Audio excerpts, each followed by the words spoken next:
지역의 이슈를 살펴보는 헬로 이슈 토크입니다. 지난달 전라남도가 2022년 전국 지방자치단체 일자리 대상에서 종합대상을 수상했습니다. 갈수록 청년 인구의 유입과 유출 방지에 대한 실질적인 대책 마련이 시급한 상황에서 수상한 것은 더욱 의미 있는 일이라고 볼 수 있는데요. 이번 시간에는 지역 경제 활성화와 지역 발전을 이루기 위해 일자리 관련 대책을 어떻게 마련하면 좋을지 이야기 나눠보겠습니다. 초당대학교 경영학과 김판진 교수와 함께합니다. 교수님 안녕하십니까? 예, 안녕하세요. 네, 제가 오프닝에서도 언급했던 것처럼 최근 전라남도가 이 고용노동부에서 주관한 2022년 전국 지자체 일자리 대상에서 대통령상인 종합 대상을 수상했습니다. 굉장히 의미 있는 일이라고 볼 수 있을 것 같은데 어떤 의미라고 볼 수 있을까요? 예, 최근 전라남도가 전국 지자체 일자리 대상에서 대통령상을 수상을 했는데요. 지역의 미래와 발전과 관련해서 매우 의미 있는 수상인데요. 네.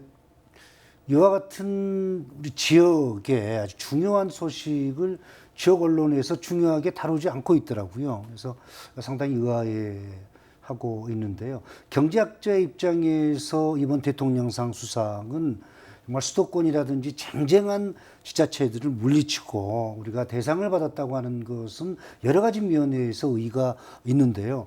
사실 이와 같은 중요한 소식은 지역 언론의 일면의 탑 기사로 실려야 되는데 나와야 되는데 그렇지 않은 것 같습니다. 제가 본 프로그램에 출연하기 위해서 대통령상 수상과 관련해서 일자리 이 부분 기업하는 분들 주위에 또 아시는 분들에게 물어봤는데 거의 모르고 있더라고요. 국무총리상 같은 경우는 이제 강원도가 수상을 했고요. 네. 또한 기초지자체에서는 청주시가 수상을 했는데요. 시청자 여러분들은 국무총리상을 강원도에서 수상을 했다. 일자리 대상 부분에 있어서.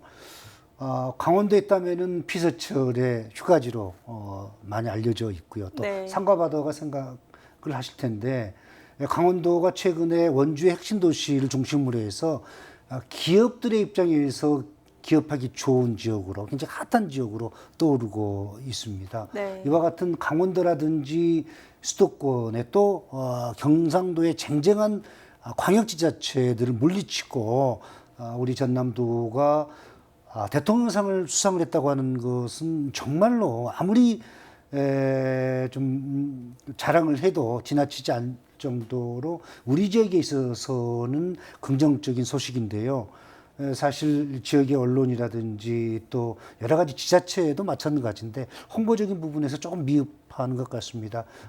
조금은 아쉽고 안타까운 그런 마음이 있는데요. 특히 이제 청주시 같은 경우 기초지자체 중에서 국무총리상을 청주시가 수상을 했는데요. 청주시 같은 경우는 몇 년 전에 청주시와 청원군이 행정통합을 했습니다. 그 이후로 경제적인 시너지가 상당한 그 효과를 보고 있는 것으로 알고 있는데요. 이와 같은 좋은 그 소식에 제가 좀 안타까운 부분은요. 우리 무한반도 통합은 53년이 지났는데도 아직까지도 통합을 못하고 있습니다. 사실 전국의 지자체 가운데서 가장 먼저 통합이 되었어야 될 우리 무한반도 통합이 아직까지도 단 한 발자국도 나가지 못하고 있는 그런 답보 상태에 있는 상황에서 청원, 청주가 통합을 해서 일자리 창출과 관련해서 최우수상을 기초지자체 가운데서 수상했다고 하는 데에서 저가 생각하기는 좀 아쉽다 그럴까요? 좀 우리 이 지역과 비교를 해서 여러 가지 좀 생각을 하게 했습니다. 이와 같은 정말 훌륭한 성과가 나타나기까지 물론 이제 김영록 전남도 지사님의 어떤 탁월한 리더십 또 경제적인 마인드가 첫째라고 할 수가 있겠고요. 가장 큰 공이라고 할 수가 있겠죠.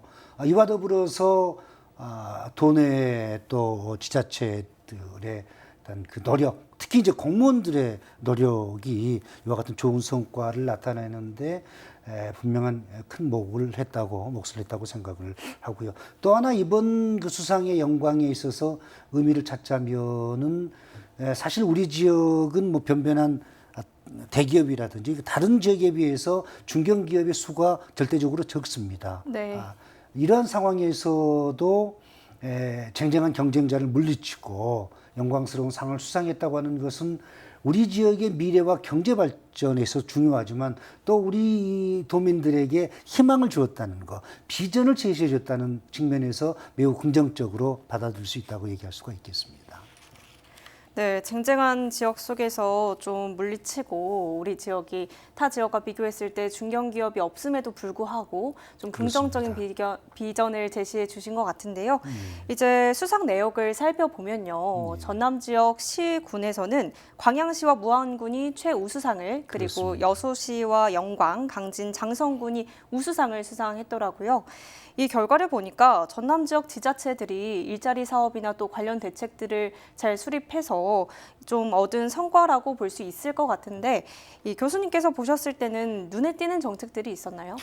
예, 우리 아나운서께서도 말씀을 하셨지만 우리 전남도가 이제 광역지자체 가운데서 대통령상을 수상을 했고요.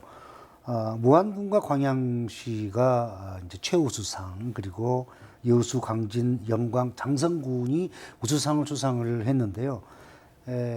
이제 각 우리 도내 22개 시군지자체들의 일자리 창출과 관련해서 하나하나의 어떤 정책들을 지금 얘기한다고 하는 것은 시간 관계상 다소 무리라고 생각을 하고요. 다음 네. 기회에 이 부분에 대해서는 우리 시청자 여러분들에게 자세하게 말씀드릴 것을 약속을 드리고요.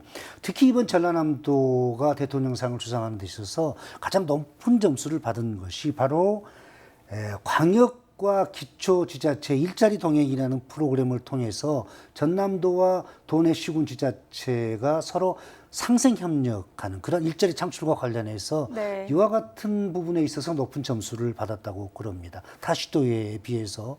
그런데 본 프로그램에서도 제가 말씀을 드렸습니다마는 민선 8기가 시작되고 난 직후에 전남도를 비롯해서 도내 시군 지자체장들 그러니까 시장님이나 군수님들 또 도지사님하고 같이 우리 지역의 경제 발전, 우리 지역의 미래를 위해서 서로 상생 협력에 대해서 아주 깊은 논의가 있었다고 그럽니다. 앞으로 연계 사업이라든지 추진해야 될 정책들에 대해서 본격적인 논의가 시작이 되고 또 구체적인 사업 내용까지 지금 얘기가 되고 있다고 그러니까 일자리 창출과 관련해서 연계 성상에서 우리가 이번에 높은 점수를 받은 광역과 기초의 어떤 연계 프로그램에 대해서 앞으로 우리 전남도 같은 경우는 사실은 전남도가 지금 많은 노력을 기울이고 있고 또 도내 지자체들도 나름대로 일자리 창출을 위해서 노력을 하고 있습니다만은 이제는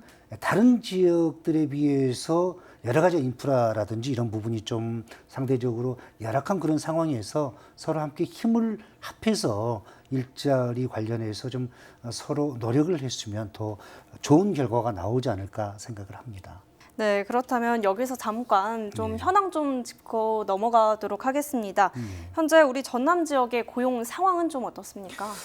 예, 우리 지역의 고용 상황은 아무래도 뭐 다른 지자체에 비해서 대기업이라든지 중견기업 제가 서두에서 말씀드렸습니다만 이 부분이 절대적으로 좀 열이하기 때문에 뭐 급속한 성장이라든지 고용의 어떤 증가율 또 실업률의 하향률 이 부분에 있어서는 뭐 눈에 띄는 성과가 없습니다만은 그래도 민선 7기에서 어떤 고용률의 상승률이라든지 그리고 실업률의 하향률은 전국 탑 클래스에 놓일 정도로 네. 고용 상황이라든지 또 어떤 실업률과 관련해서는 상당히 좀 성장 발전한 것으로 나와 있습니다. 뭐 수치적으로 그렇고요. 이런 상황 속에서 또 전남도와 각 시군이 일자리 정책 성과를 인정받은 것만으로도 큰 의미가 있어 보이거든요. 이 일자리 정책과 연관될 수 있는 좀 동일선상이라고 볼 수 있는 게 아무래도 청년 정책이지 않나 싶은데요. 그렇습니다. 이 인구 정책과 또 청년 정책 왜 중요한지 그리고 앞으로는 어떤 방향으로 나아가면 좋을지 말씀해 주시죠. 예, 우리 지역의 청년 유출과 관련해서 정말 심각하죠. 의미 있는 그 통계 자료가 있는데 2013년부터 2018년까지 전남의 전체 인구는 약 한 2만 4천 명이 감소했습니다. 네. 그런데 청년 인구는 이보다 더 많은 3만 2천 명이 감소해서 전체 인구 감소보다 청년 인구 감소율이 훨씬 더 높았다는 얘기입니다. 인근의 광주시보다 약 한 3배 정도 높은 비율이니까 네. 우리 지역의 청년 인구의 유출은 사실 심각을 넘어서 어떤 그 위험 수위까지 도달하지 않았나 생각을 합니다. 그러면 이와 같은 청년들이 외주로 나갔다고 하는 것은 첫째 이유가 유출의 첫째 원인이 오늘 지금 얘기하고 있는 보다 나은 일자리를 위해서, 그 일자리를 네. 얻기 위해서고 2위가 교육 그리고 3위가 더 나은 삶을 위해서 떠나는 것으로 나와 있는데요. 제가 자주 강조하지만 우리 도내 22개 시군 지자체 가운데에서 목포, 여수, 순천 등 6개 시군을 제외하고 16개 지자체가 인구 소멸 위기 지역인 것으로 나타났습니다. 특히 네. 이제 곡성이나 고흥, 보성, 한평 같은 경우는요, 인구 소멸 위기 지역이 아니고 위험 지역인 것으로 지금 발표가 되고 있거든요. 네. 네, 그리고 65세 이상 고령 인구가 25%, 전체 22%로 전국 1위를 차지하고 있습니다.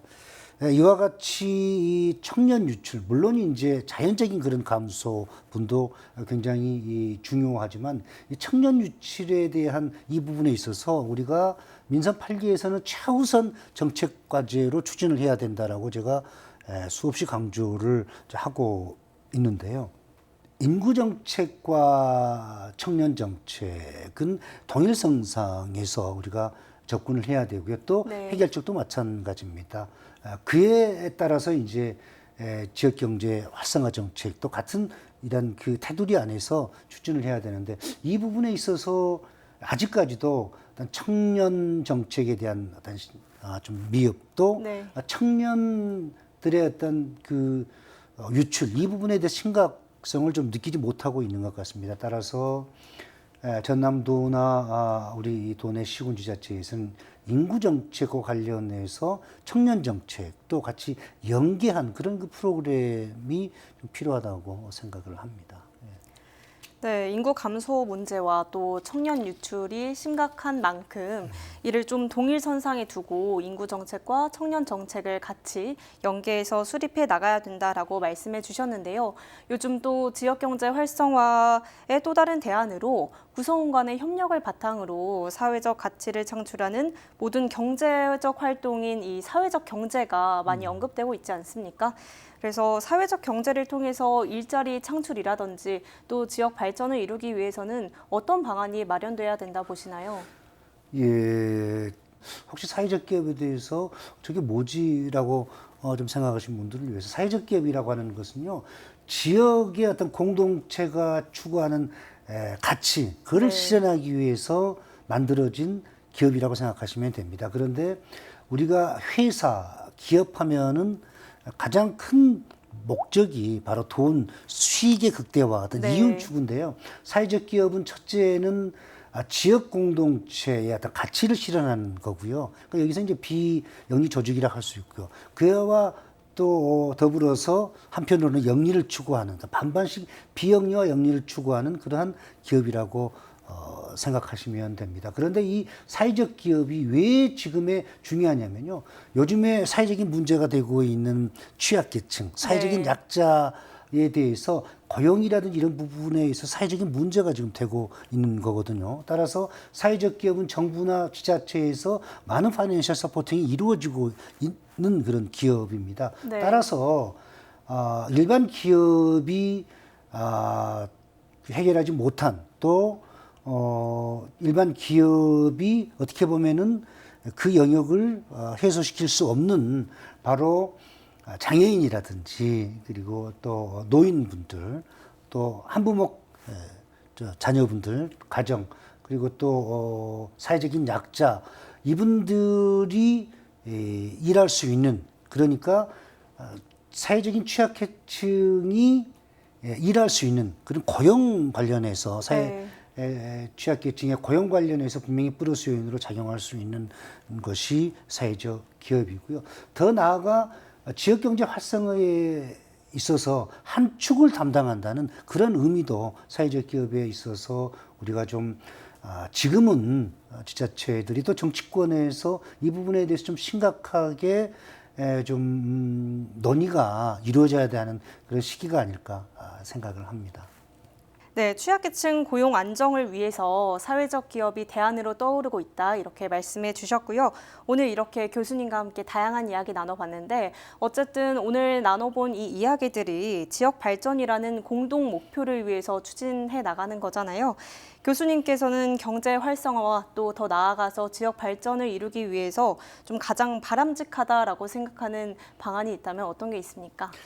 예, 경제학자인 저도 우리 지역의 경제 발전을 위해서 어떤 것이 있습니까? 어떤 것이 필요합니까? 무엇입니까? 라고 물어보면 이겁니다라고 자신 있게 얘기하기가 사실 어렵습니다. 네. 뭐 대기업, 삼성이나 현대 같은 대기업이 우리 지역으로 오게 되면 뭐 일자리라든지 인구라든지 청년 정책 이게 다 해결이 되는데 사실 현실적으로 불가능하지 않습니까? 네. 그래서 지금까지 본 프로그램에서도 지역 경제 활성화를 위해서 여러 가지 대안을 제시를 했습니다. 제 나름대로.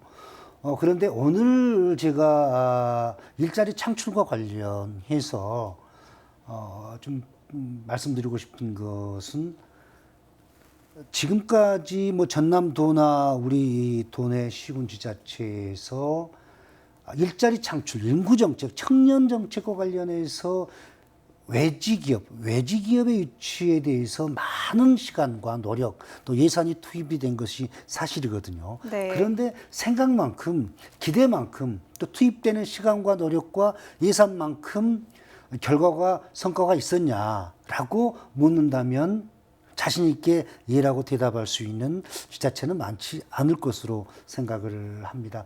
따라서 저는 정치인들이나 또 언론에 종사하신 분들에게 좀 부탁드리고 싶은 것은요. 기업은 생물입니다. 네. 무슨 얘기냐면 돈이 되는 곳이면 오지 마라 그래도 찾아옵니다. 근데 우리 전남 같은 경우, 우리 지역 같은 경우는 기업들이 원하는 또 기업들이 좋아하는 그런 그 조건, 뭐 대규모의 내수 시장이라든지 인프라라든지 여러 가지 그런 환경이 상대적으로 좀 열악한 게 사실이거든요. 네. 따라서 좀 다른 방향으로 접근할 필요가 있는데요. 일자리 창출과 관련해서 바로 오랫동안 정말 수십 년 동안 어려운 상황에서도 굳굳이 우리 지역을 떠나지 않고 우리 지역을 지켜주고 있는 향토기업에 대한 또 다른 그런 그 접근 방법, 또 다른 그런 정책적인 대안이 필요한 시점이 아닌가 생각을 합니다.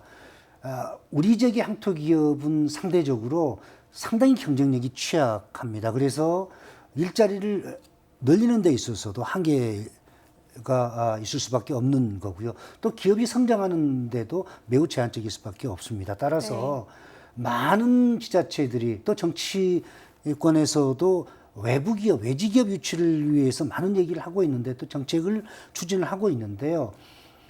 그 못지않게 중요한 향토기업의 경쟁력 강화를 위해서 많은 정책적인 지원 또 예산의 어떤 지원이 이루어졌으면 경쟁력이 강화가 된다면은 기업이 성장할 수 있지 않겠습니까? 그러면은 일자리도 만들어내고 또 그에 따라서 지역 경제를 발전시키는데 중요한 또 한 축으로 성장하지 않을까 싶습니다. 따라서 우리 전남도나 지자체들은 외자 유치 또 외지 기업의 유치 중요합니다. 그렇지만 또 향토기업의 육성이라는 향토기업의 경쟁력 강화라는 측면도 같이 동시에 추진하는 그러한 정책이 필요하다고 생각을 합니다.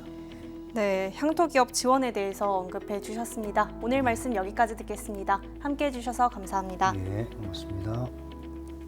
네, 지금까지 일자리 정책 수립을 통해 지역 경제 활성화와 지역 발전을 견인하기 위해서 어떤 방안이 마련돼야 할지 살펴봤고요. 오늘 시간은 여기서 마칩니다. 지금까지 헬로 이슈 토크였습니다.